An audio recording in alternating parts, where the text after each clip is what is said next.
अगर आप शुक्रवार का व्रत करते हैं तो शुक्रवार की व्रत कथा अवश्य सुननी या पढ़नी चाहिए। ऐसा करने से माता की पूजा अर्चना संपूर्ण होती है। आपको संपूर्ण व्रत कथा के बारे में बता रहे हैं।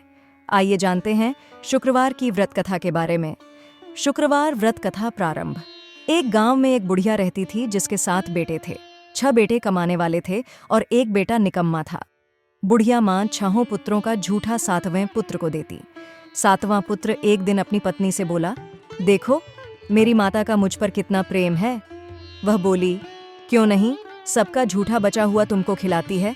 वह बोला, जब तक आंखों से न देखे मान नहीं सकता। पत्नी ने हंसकर कहा, देख लोगे तब तो मानोगे। कुछ दिन बाद एक बड़ा त्योहार आया। घर में 7 प्रकार के भोजन और चूरमा के लड्डू बने। वह पत्नी की बात को जांचने के लिए सिर दर्द का बहाना बनाकर पतला कपड़ा सिर पर ओढ़कर रसोई में जाकर सो गया और कपड़े में से सब देखता रहा। 6 भाई भोजन करने आए। उसने देखा माँ ने उनके लिए सुंदर सुंदर आसन बिछाए, 7 प्रकार की रसोई परोसी और आग्रह कर करके उन्हें भोजन कराती रही। वह देखता रहा। 6 भाई भोजन कर उठ गए। तब माँ ने उनकी 5 थालियों में से लड्डुओं के टुकड़ों को उठाया और एक लड्डू बनाया। जूठन साफ कर माँ ने उसे पुकारा, उठ बेटा उठ, तेरे भाइयों ने भोजन कर लिया, तू भी उठकर भोजन कर ले। उसने कहा, माँ मुझे भोजन नहीं करना, मैं परदेस जा रहा हूँ। माता ने कहा, कल जाना हो तो आज ही जा। वह बोला, हाँ हाँ जा रहा हूँ। यह कहकर वह घर से निकल गया। चलते समय उसे पत्नी की याद आई। वह गौशाला में कंडे थांप रही थी। वहां जाकर वह बोला, मेरे पास तो कुछ नहीं है, यह अंगूठी है, सो ले लो और अपनी कोई निशानी मुझे दे दो। वह बोली, मेरे पास क्या है, यह गोबर भरा हाथ है। यह कहकर पत्नी ने उसकी पीठ पर गोबर के हाथ की थाप मार दी। वह चल दिया। चलते चलते दूर देश में पहुंचा। वहां एक साहूकार की दुकान थी। वहां जाकर बोला, सेठ जी मुझे नौकरी पर रख लो। साहूकार को नौकर की सख्त जरूरत थी। साहूकार ने कहा, काम देखकर तनख्वाह मिलेगी। उसने कहा, सेठ जी जैसा आप ठीक समझें। उसे साहूकार के यहाँ नौकरी मिल गई। वह वहां दिन रात काम करने लगा। कुछ दिन में दुकान का लेन देन, हिसाब किताब, ग्राहकों को माल बेचना, सारा काम करने लगा। साहूकार के 7-8 नौकर थे। वे सब चक्कर खाने लगे, लेकिन उसने अपनी लगन, परिश्रम और ईमानदारी से सभी को पीछे छोड़ दिया। उसे अपने किए का फल मिला। सेठ ने भी उसका काम देखा और 3 महीने में ही उसे मुनाफे में साझीदार बना लिया। परिश्रम करते करते 12 वर्ष में ही वह नगर का नामी सेठ बन गया और सेठ अपना सारा कारोबार उस पर छोड़कर बाहर चला गया। इधर उसकी पत्नी पर क्या बीती वह सुने। सास ससुर उसे दुख देने लगे। गृहस्थी का काम करवाकर उसे लकड़ी लेने जंगल में भेजते। इस बीच घर की रोटियों के आटे से जो भूसी निकलती उसकी रोटी बनाकर रख दी जाती और फूटे नारियल की नरेली में पानी दिया जाता। इस तरह दिन बीतते रहे। एक दिन वह जब जंगल में लकड़ी लेने जा रही थी, तब उसे रास्ते में बहुत सी स्त्रियां संतोषी माता का व्रत करती दिखाई दी। यह वहां खड़ी होकर पूछने लगी, बहनों यह तुम किस देवता का व्रत करती हो और इसके करने से क्या फल होता है? इस व्रत के करने की क्या विधि है? यदि तुम अपने इस व्रत का विधान मुझे समझाकर कहोगी तो मैं तुम्हारा बड़ा एहसान मानूंगी। उनमें से एक स्त्री बोली, सुनो, यह संतोषी माता का व्रत है।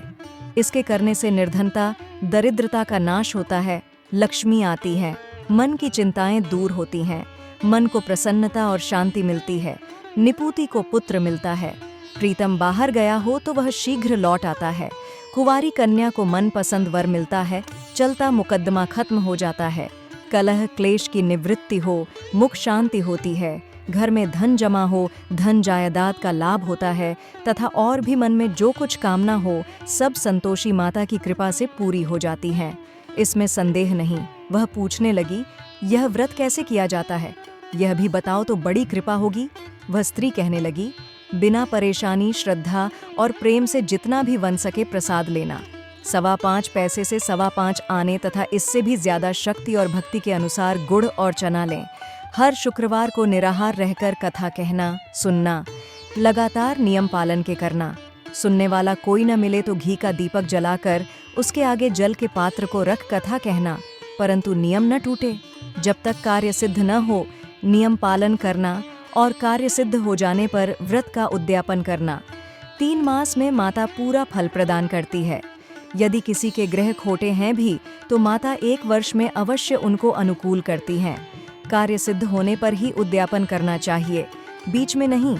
उद्यापन में 2.5 सेर आटे का खाजा तथा इसी अनुसार खीर तथा चने का साग बनाना, 8 बच्चों को भोजन कराना, जहाँ तक मिलें देवर, जेठ, भाई, बंधु, कुटुंब के लड़के लेना, न मिले तो रिश्तेदारों और पड़ोसियों के लड़के बुलाना, उन्हें भोजन करा, यथाशक्ति दक्षिणा दे, माता का नियम पूरा करना। ध्यान रखना उस दिन घर में कोई खटाई न खाए। यह सुन वह वहां से चल दी। रास्ते में लकड़ी के बोझ को बेच दिया और उन पैसों में गुड़ चना ले माता के व्रत की तैयारी कर आगे चली। रास्ते में संतोषी माता के मंदिर में जा माता के चरणों में लौटने लगी, विनती करने लगी, माँ मैं दीन हूँ, निपट मूर्ख हूँ, व्रत के नियम कुछ जानती नहीं, मैं बहुत दुखी हूँ। हे माता, मेरा दुख दूर कर, मैं तेरी शरण में हूँ। माता को दया आई।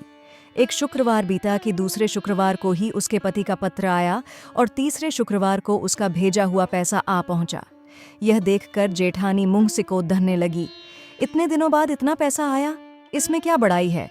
लड़के ताने देने लगे, काकी के पास अब पत्र आने लगे, रुपया आने लगा, अब तो काकी की खातिर बढ़ेगी, अब तो काकी बुलाने से भी नहीं बोलेगी। बेचारी सरलता से कहती, भैया पत्र आए, रुपया आए तो हम सबके लिए अच्छा है।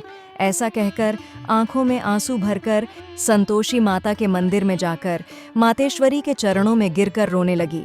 माँ, मैंने तुमसे पैसा नहीं मांगा, मुझे पैसे से क्या काम, मुझे तो अपने सुहाग से काम है, मैं तो अपने स्वामी के दर्शन और सेवा मांगती। तब माता ने प्रसन्न होकर कहा, जा बेटी, तेरा स्वामी जल्दी ही आएगा। यह सुन खुशी से बावली हो वह घर आकर काम करने लगी। संतोषी माँ विचार करने लगी, इस भोली पुत्री से मैंने कह तो दिया कि तेरा पति शीघ्र आएगा, पर आएगा कहाँ से? वह तो इसे स्वप्न में भी याद नहीं करता, उसे इसकी याद दिलाने तो मुझे ही जाना पड़ेगा। संतोषी माता ने उस बुढ़िया के बेटे को स्वप्न में समझाया, पुत्र तेरी घरवाली कष्ट उठा रही है। ये बोला, हाँ माता, ये तो मुझे भी मालूम है, परंतु क्या करूं, वहां कैसे जाऊं? परदेश की बात है, लेन देन का सारा हिसाब किताब है, कोई जाने का रास्ता नजर नहीं आता। आप ही कोई राह दिखाएं कि वहां कैसे जाऊं। माँ कहने लगीं, सवेरे नहा धोकर संतोषी माता का नाम ले, घी का दीपक जला दंडवत कर और दुकान पर जा बैठना। देखते देखते तेरा लेन देन चुक जाएगा, जमा माल बिक जाएगा, सांझ होते होते धन का ढेर लग जाएगा। वह अगले दिन सुबह बहुत जल्दी उठा। उसने अपने मित्र बंधुओं परिचितों से स्वप्न में माता द्वारा कही गई बात कह सुनाई। वे सब उसकी बात सुनकर उसकी खिल्ली उड़ाने लगे। वे कहने लगे कि कहीं कभी सपने की बात भी सच्ची होती है। एक बूढ़ा व्यक्ति बहुत समझदार था। वह बोला, देखो भाई, मेरी बात मानो, इस तरह सांच या झूठ कहने के बदले देवता ने जैसा कहा है वैसा ही करना। तेरा क्या जाता है? बूढ़े की बात मानकर नहा धोकर उसने संतोषी माता को प्रणाम किया। फिर भी का दीपक जलाकर दुकान पर जा बैठा। शाम तक धन का ढेर लग गया।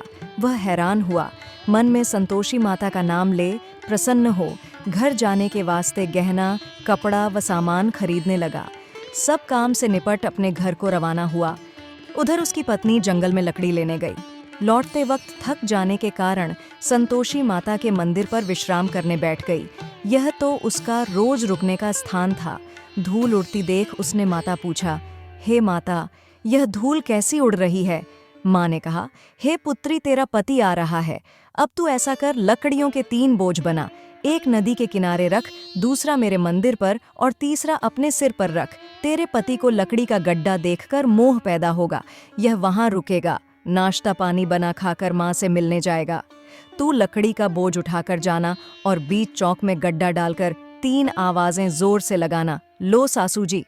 लकड़ियों का गट्ठा लो, भूसी को रोटी दो, नारियल के खोपरे में पानी दो, आज कौन मेहमान आया है? संतोषी माँ की बात सुनकर वह बहुत अच्छा माँ कहकर प्रसन्न मन से लकड़ियों के 3 बोझ बना लाई। एक नदी के तट पर, दूसरा माता के मंदिर पर रखा। इतने में ही मुसाफिर वहां आ पहुंचा। सूखी लकड़ी देख उसको इच्छा हुई कि अब यहीं विश्राम कर ले और भोजन बनाकर खा पीकर गांव चले। इस प्रकार भोजन कर विश्राम कर वह अपने गांव में आ गया। उसी समय बहू सिर पर लकड़ी का गड्ढा लिए आई। उसने गड्ढा को आंगन में डाल जोर से 3 आवाजें दी, लो सासू जी, लकड़ी का गड्ढा लो, भूसी की रोटी दो, नारियल के खोपर में पानी दो। आज कौन मेहमान आया है? यह सुनकर सास ने अपने दिए हुए कष्टों को भुलाने के लिए कहा, बहू, तू ऐसा क्यों कहती है? तेरा मालिक ही तो आया है। बैठ, मीठा भात खाकर कपड़े गहने पहन। पत्नी की आवाज सुनकर उसका स्वामी बाहर आया और उसके हाथ में पहनी अंगूठी देख व्याकुल हो गया। उसने माँ से पूछा, माँ, ये कौन है? माँ बोली, बेटा तेरी पत्नी है। आज 12 वर्ष हो गए हैं। जब से तू गया है तब से सारे गांव में जानवर की तरह भटकती फिरती है। कामकाज कुछ करती नहीं, 4 समय आकर खा जाती है। अब मुझे देखकर भूसी की रोटी और नारियल के खापरे में पानी मांगती है। वह बोला, माँ, मैंने इसे भी देखा है और तुम्हें भी। मुझे दूसरे घर की चाबी दो, मैं उसमें रहूंगा। ठीक है बेटा, जैसी तेरी मर्जी, कहकर माँ ने चाबी का गुच्छा बेटे के सामने रख दिया। उसने दूसरे घर को खोलकर सारा सामान जमाया। एक ही दिन में वहां राजा के महल जैसा ठाट बाट बन गया। अब क्या था, वह सुख भोगने लगी। अगला शुक्रवार उसने पति से कहा, मुझे संतोषी मात का उद्यापन करना है। पति बोला, बहुत अच्छा, खुशी से कर लो। वह उद्यापन की तैयारी करने लगी। जेठ के लड़कों को भोजन के लिए कहने गई। उन्होंने मंजूर किया, परंतु पीछे से जेठानी ने अपने बच्चों को सिखलाया, देखो रे, भोजन के समय सब लोग खटाई मांगना, जिससे उसका उद्यापन पूरा न हो। लड़के भोजन करने आए, खीर पेट भरकर खाई, परंतु बात याद आते ही कहने लगे, हमें कुछ खटाई खाने को दो, खीर खाना हमें भाता नहीं, देखकर अरुचि होती है। लड़के उठ खड़े हुए, बोले, पैसे लाओ। भोली बहू कुछ जानती न थी, उसने उन्हें पैसे दे दिए। लड़कों ने बाजार जाकर उन पैसों से इमली खरीदी और खाई। यह देखकर बहू पर माताजी ने कोप किया। राजा के दूत उसके पति को पकड़कर ले गए। अब सब मालूम हो जाएगा जब जेल की रोटी खाएगा। बहू से यह वचन सहन नहीं हुए। वह संतोषी माता के मंदिर में गई और कहने लगी, माता, तुमने यह क्या किया? हंसाकर क्यों रुलाने लगी? माता बोली, पुत्री, तूने मेरा व्रत भंग किया है, इतनी जल्दी सब बातें भुला दी। वह बोली, माता, भूली तो नहीं हूं, न कुछ अपराध किया है, मुझे तो लड़कों ने भूल डाल दिया, मुझे क्षमा करो माँ। माँ बोली, ऐसी भूल भी कहीं होती है? यह बोली, अब कोई भूल नहीं होगी। अब बताओ, मेरे पति कैसे आएंगे? माँ बोली, पुत्री, जा, तेरा पति तुझे रास्ते में ही आता मिलेगा। वह मंदिर से निकलकर बाहर आई तो रास्ते में उसे अपना पति आता हुआ मिला। उसने पूछा, कहाँ गए थे? वह बोला, इतना धन जो कमाया है उसका कर राजा ने मांगा था, वह भरने गया था। वह प्रसन्न होकर बोली, भला हुआ, अब घर चलो। फिर अगला शुक्रवार आया। वह बोली, मुझे माता का उद्यापन करना है। पति ने कहा, ठीक है, करो। वह फिर जेठ के लड़कों से भोजन को कहने गई। जेठानी ने लड़कों को सिखा दिया कि तुम पहले ही खटाई मांगना। लड़के भोजन करने बैठे, लेकिन भोजन करने से पहले ही कहने लगे, हमें खीर पूरी नहीं भाती, जी बिगड़ता है, कुछ खटाई खाने को दो। ये बोली, खटाई खाने को नहीं मिलेगी, खाना हो तो खाओ। उनके उठकर चले जाने पर उसने ब्राह्मणों के लड़के बुलाकर भोजन करवाया। दक्षिणा की जगह उन्हें एक एक फल दिया। इससे संतोषी माता प्रसन्न हो गई। माता की कृपा से 9 माह बाद उसको चंद्रमा के समान एक सुंदर पुत्र प्राप्त हुआ। पुत्र को लेकर वह प्रतिदिन संतोषी माता के मंदिर में जाने लगी। माँ ने सोचा कि यह रोज आती है, आज क्यों न मैं ही इसके घर चलूं, इसका आसरा देखूं तो सही। यह विचार कर माता ने भयानक रूप बनाया। गुड़ और चने से सना मुख, ऊपर से मुंड के समान होंठ, उस पर मक्खियां भिनभिना रही थीं। दहलीज में पैर रखते ही उसकी सांस चिल्लाई, देखो रे, कोई चुड़ैल डाकिनी चली आ रही, लड़को इसे भगाओ, नहीं तो सबको खा जाएगी। बहू रोशनदान से देख रही थी, वहीं प्रसन्न हो उठी, आज मेरी माता मेरे घर आई हैं। यह कहकर दूध पीते बच्चे को गोद उतार दिया। इस पर उसको सास कोध में भरकर बोली, अरे इसे देखकर कैसी उतावली हुई है जो बच्चे को पटक दिया। इतने में माँ के प्रताप से जहाँ देखो वहाँ लड़के ही लड़के नजर आने लगे। ये बोली, माँ जी, मैं जिनका व्रत करती हूँ ये वही संतोषी माता हैं। इतना कह उसने झट से घर के सारे किवाड़ खोल दिए। सब ने माता के चरण पकड़ लिए और विनती कर कहने लगे, हे माता, हम मूर्ख हैं, अज्ञानी हैं, तुम्हारे व्रत की विधि हम नहीं जानते, तुम्हारा व्रत भंग कर हमने बड़ा अपराध किया है। हे माता, आप हमारे अपराधों को क्षमा करो। इस प्रकार बार बार कहने पर संतोषी माता प्रसन्न हुई। इसके बाद उसकी सास कहने लगी, हे संतोषी माता, आपने बहू को जैसा फल दिया वैसा सबको देना। जो यह कथा सुने या पढ़े उसका मनोरथ पूर्ण हो।